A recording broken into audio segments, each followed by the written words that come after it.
Purchasing power आपली जर लक्षात आली लोकांना तर बाबा कमीत कमी रेटमध्ये आपण खरेदी करणं आणि व्यवस्थित प्रॉफिट ठेवून मार्जिनमध्ये माल विकणं तरच आपण यशस्वी होऊ शकतो. उगाच आपण कॉम्पिटिशन करण्याच्या नादात रेट कमी करून माल विकण्यास नको.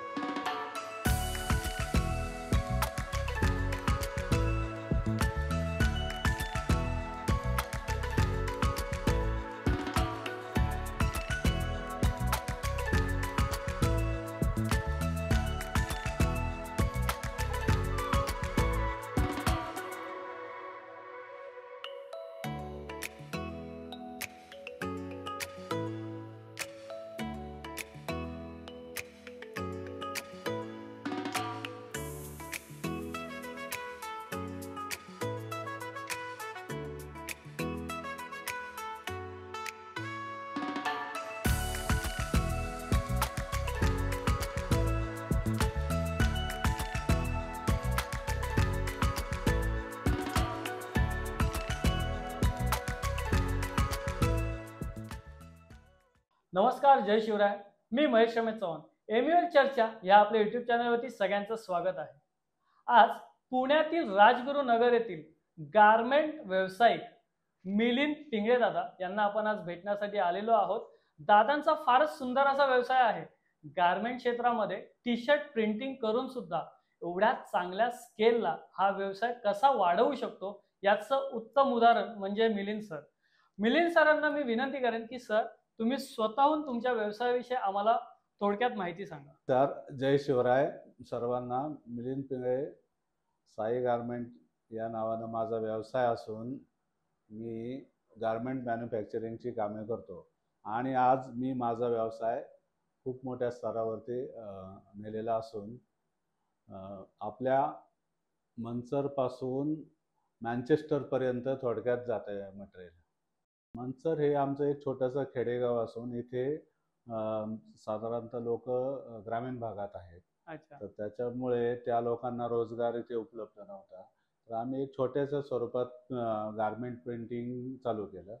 तर त्या गारमेंट प्रिंटिंगला आपल्याला मोठं स्वरूपात कसं नेता येईल तशा पद्धतीने आम्ही छोटी छोटी क्लायंट थोड्याशा MNC कंपन्या ह्या जॉईंट केल्या आणि त्यानुसार आपला माल एक्सपोर्ट कसा करता येईल त्या दृष्टीने प्रयत्न केले आणि मँचेस्टरला आपण आपला डिस्ट्रीब्युटर नेमला तिथे. तर त्याद्वारे मग आता मँचेस्टरला आपण जेवढा माल पाठवू तेवढा माल ते विकत घ्यायला इच्छुक आहेत. एवढ्या चांगल्या क्वालिटीचा माल आपण आपल्या इथे बनवतो. खूप सुंदर. म्हणजे दादांनी खेडेगावामध्ये व्यवसायाची सुरुवात केली. त्याचे 2 फायदे त्यांना झाले. म्हणजे त्यांना त्यांचा स्वतःचा एक व्यवसाय सुरू करता आला. तसंच ह्या खेडेगावामध्ये सुद्धा खेडेगावातील काही लोकांना त्याचं काहीतरी मोबदला घेऊ शकतात, काहीतरी रोजगार उपलब्ध होऊ शकता. हाही दादांनी त्याच्या मागचा हेतू खूप सुंदर पद्धतीने यशस्वीरित्या पार केलेला आहे. दादा खरंच याच्यासाठी तुमचं खूप खूप कौतुक आहे. तुम्ही हा जो टी शर्ट प्रिंटिंगचा व्यवसाय सुरू केला होता, हा व्यवसाय सुरू तुम्ही जो केलात हा किती वर्षापूर्वी सुरू केला होता? साधारणतः 2013 साली मी माझ्या मित्राकडनं 1 लाख रुपये उसने घेऊन हा व्यवसाय सुरू केला. त्याने जमीन विकली होती आणि त्याने तर मला असा ब्लँक चेक दिला होता का तू किती पण अमाऊंट टाक आणि तुला मशीन दे. पण मी त्याची माझी कॅपॅसिटी पाहून 1 लाख रुपये त्याच्या अकाउंटला टाकून दादर येथून मशीन खरेदी केल्या होत्या शिलाईच्या. मग हळूहळू आम्ही त्या ग्रोथ घेत गेलो त्या व्यवसायामध्ये. प्रिंटिंग त्याच्यानंतर ॲड ऑन करत गेलो, एम्ब्रॉयडरी मशीन, बाकीच्या डिजिटल प्रिंटिंग मशीन आणि मग आता हळूहळू 6.5-7 कोटीचा आपला सेटअप आहे, फॅक्टरी आहे आणि राजगुरुनगरमध्ये पण एक फॅक्टरी आहे. अशा पद्धतीने थोडा थोडा व्यवसाय वाढवत गेलो आहे. साधारणतः 7 ते 8 वर्ष पूर्ण झाली आपल्या या फॅक्टरीला, नवीन फॅक्टरीला. त्याच्यामध्ये आता सगळ्या डिजिटल मशीनी आहेत. साधारणतः गारमेंट मॅन्युफॅक्चरिंगच्या आहेत, प्रिंटिंगच्या आहेत, एम्ब्रॉयडरीच्या आहेत. थोडक्यात आपल्या मुंबईपर्यंत काही लोकांकडे ज्या मशीन्स नाहीत त्या आपल्या फॅक्टरीमध्ये आहेत, जेणेकरून ग्राहकांना ग्रामीण भागातून कमीत कमी दरामध्ये चांगल्या दर्जाची आपल्या समाज बांधवांना टी शर्ट उपलब्ध होतील, हुडीज उपलब्ध होतील ह्या दृष्टीनं कॉलेजांसाठी आम्ही प्रयत्न करतोय. चांगले मोठे ब्रँड डेव्हलप व्हावेत, काही छोटे मोठे व्यावसायिक तयार व्हावेत आजकाल प्रत्येक जण गारमेंट प्रिंटिंगमध्ये, टी शर्ट प्रिंटिंगमध्ये यायला इच्छुक आहे, परंतु त्याला स्केल स्वरूपात गुजरात किंवा मुंबई, दिल्ली यांच्यावरती अवलंबून राहावं लागतं. तर त्याला आम्ही इथे सोल्युशन तयार करतो. आपल्या फॅक्टरीमध्ये साधारण 35 ते 40 वर्कर काम करतात. 15 गुंठ्यामध्ये आपली फॅक्टरी केलेली आहे. 7,000 स्क्वेअर फूट RCC मध्ये आपण बांधकाम केलेलं आहे आणि साधारणतः 10-1 कोटीची आपण टर्नओव्हर केला आहे गेल्या वर्षामध्ये आणि ह्या वर्षी आपण निश्चितच 20 कोटीपर्यंत जाणार आहोत टर्नओव्हरच्या स्वरूपात. आणि एक दुसऱ्या फॅक्टरीचा पण माझा सेटअप चालू आहे राजगुरुनगरला, तो पण थोड्या दिवसात कंप्लीट होईल. सुंदर. म्हणजे टी शर्ट प्रिंटिंग हा व्यवसाय जर का आपण बघायला गेलो तर आजच्या डेटला ठाणे, मुंबईमध्ये आमच्या आजूबाजूला असे बरेच व्यावसायिक असतात, बरेच यंग मुलं असतात जे एक मशीन विकत घेतात टी शर्ट प्रिंटिंगची आणि ते त्यांचा टी शर्ट प्रिंटिंगचा व्यवसाय सुरू करतात.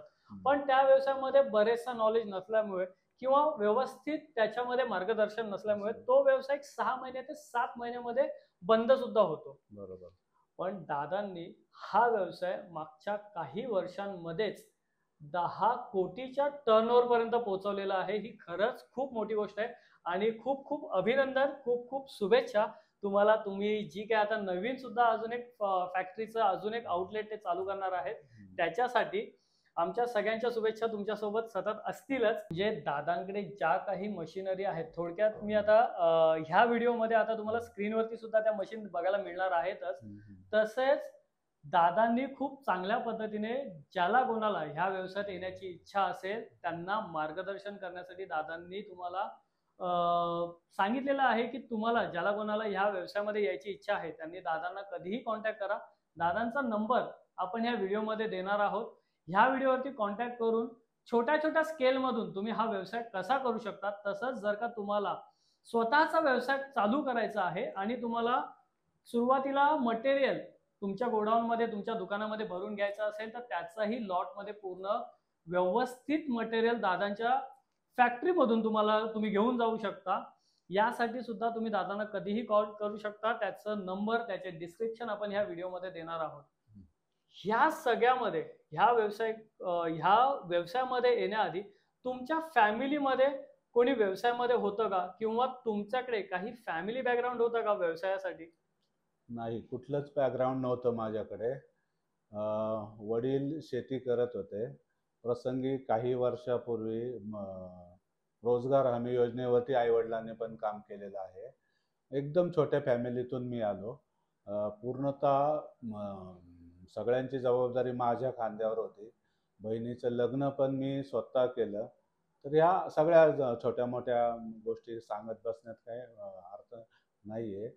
तर थोडक्यात कसं आजच्या तरुण पिढीनं पण छोट्या स्वरूपातून पण खूप मोठ्या स्वरूपात व्यवसायामध्ये जाता येतं.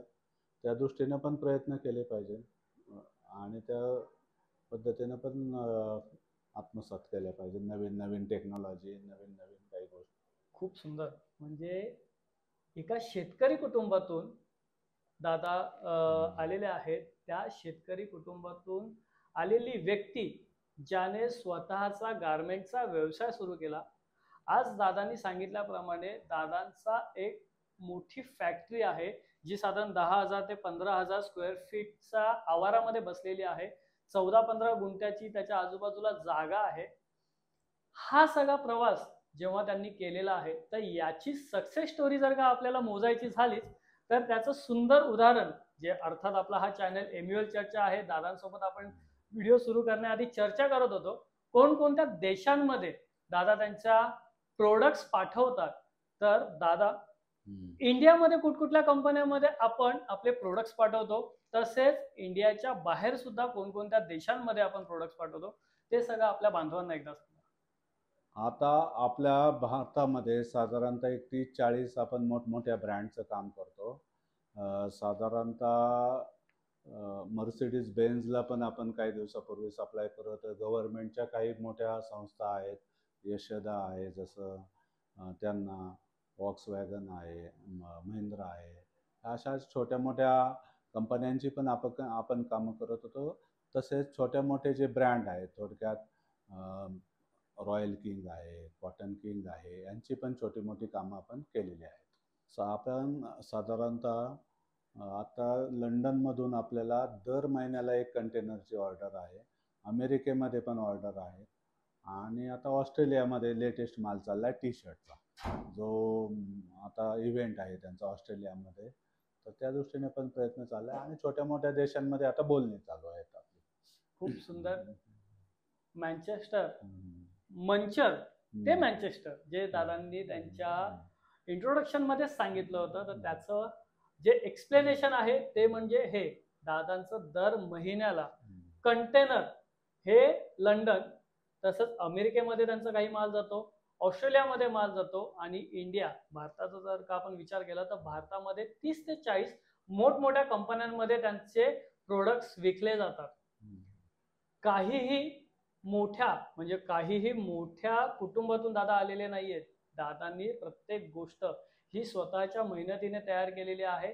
साधा व्यवसाय जो आपल्या प्रत्येकाला वाटतो हा साधा व्यवसाय, पण तो व्यवसाय जर का सक्सेसफुल आणायचा असेल तर दादांसारखंच त्या व्यवसायामध्ये सातत्य, कितीही वरचढ आली व्यवसायामध्ये तरी त्याच्यात डगमगून न जाता तितक्याच मेहनतीने दादांनी तो व्यवसाय पार केलेला आहे आणि आज ते 10 कोटीच्या घरापर्यंत पोहोचलेले आहेत. खरंच खूप खूप कौतुक आहे तुमचं या सगळ्यासाठी.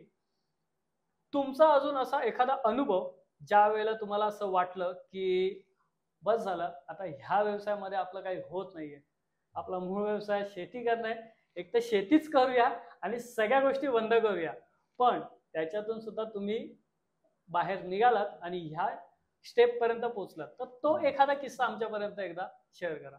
काय होतं, गारमेंटचा व्यवसाय म्हणजे आहे ना, जनरली कम्युनिटीशी कनेक्टेड व्यवसाय आहे. त्या बऱ्याचशा क्षेत्रामध्ये शिलाई, प्रिंटिंग ह्या क्षेत्रामध्ये मुस्लिम लोक आहेत. तर ह्या लोकांचा मला प्रचंड म्हणजे अनुभव आला का बाबा कुठल्याही शब्दाला न जागणारे, फोन स्विच ऑफ करून ठेवणं, ह्या त्या गोष्टी. त्यामुळे मी इरिटेट झालो होतो. काही दिवसापूर्वी असा विचार केला का ह्या समाजाबरोबर कामच करायचं नाही, किंवा आता तो समाज किंवा ह्या त्या गोष्टी आपण बोलणं चुकीचं ठरेल, पण आता हे आपल्या समाजाचाच विषय आहे. तर मग मी विचार केला आपण हिंदू समाजाचीच लोक कामाला ठेवायची जास्त करून आणि हा व्यवसाय पुढे न्यायचा. म्हणून मग नंतर मग पुन्हा विचार केला की आपण थांबूया, थोडा वेळ पॉज करूया आणि मग पुन्हा चालू करू व्यवस्थितरित्या. म्हणजे खेड्या गावामध्ये सुद्धा इतक्या चांगल्या लेवलचा व्यवसाय होऊ शकतं आणि याचं सुंदर उदाहरण म्हणजे मिलिंद पिंगळे दादा. खरंच दादांकडून खूप आपण शिकून घेण्यासारख्या ज्या गोष्टी आहेत. गारमेंट ह्या क्षेत्रामध्ये व्यवसाय कसा करावा, गारमेंट ह्या क्षेत्रामध्ये तुम्हाला काही अडचण असेल, गारमेंट ह्या क्षेत्रामध्ये तुम्हाला काहीही मार्गदर्शन हवं असेल, तुम्ही कधीही त्यांना कॉन्टॅक्ट करू शकता. ते त्यांच्याकडे असलेल्या वेळामधून वेळ काढून तुम्हाला नक्की मार्गदर्शन करतील. नवीन तरुणांना म्हणजे साधारण 20-25 वयाची मुलं असतात ज्यांना नवीन व्यवसाय चालू करायचा असतो. गारमेंट क्षेत्रामध्ये जरी त्यांनी व्यवसाय सुरू केला तरी साधारण 6 महिने 1 वर्षामध्ये त्यांचे व्यवसाय बंद होतात. अशा मुलांना तुम्ही काय नक्की सल्ला द्याल? गारमेंट व्यवसाय तसा आहे ना, चिकाटीचा व्यवसाय आहे. त्या व्यवसायामध्ये सातत्य, प्रामाणिकपणा आणि महत्त्वाचं म्हणजे त्या व्यवसायाप्रती असलेली आस्था जर ही कायम ठेवली तर निश्चितच यशस्वी होऊ शकतात या व्यवसायामध्ये. आणि महत्त्वाचं म्हणजे पर्चेसिंग पॉवर आपली जर लक्षात आली लोकांना, तर बाबा कमीत कमी रेटमध्ये आपण खरेदी करणं आणि व्यवस्थित प्रॉफिट ठेवून मार्जिनमध्ये माल विकला तरच आपण यशस्वी होऊ शकतो. उगाच आपण कॉम्पिटिशन करण्याच्या नादात रेट कमी करून माल विकण्यात मजा नाही. खूप सुंदर. आणि दादा खरंच खूप बरं वाटलं तुमच्यासोबत चर्चा करून. छोट्याशा भांडवलीमधून दादांनी आज, छोट्याशा म्हणजे अर्थात 1 लाख रुपये दादांनी त्यांच्या मित्राकडून उसने घेतले होते. त्या 1 लाखाचं आज त्यांच्याकडे वर्षाला 10 करोडचा टर्नओव्हर झालेला आहे. असा एवढा यशस्वी दादांनी व्यवसाय त्यांचा बनवलेला आहे. खरंच खूप सुंदर आहे यांचा व्यवसाय आणि यांचा प्रवास. अशाच वेगवेगळ्या व्यावसायिकांना आपण भेटूया आणि अशाच वेगवेगळ्या व्यावसायिकांसोबत चर्चा करूया. अर्थात हा प्रवास आणि ह्या चर्चा ऐकण्यासाठी आपल्या YouTube चॅनलला नक्की सबस्क्राईब करा.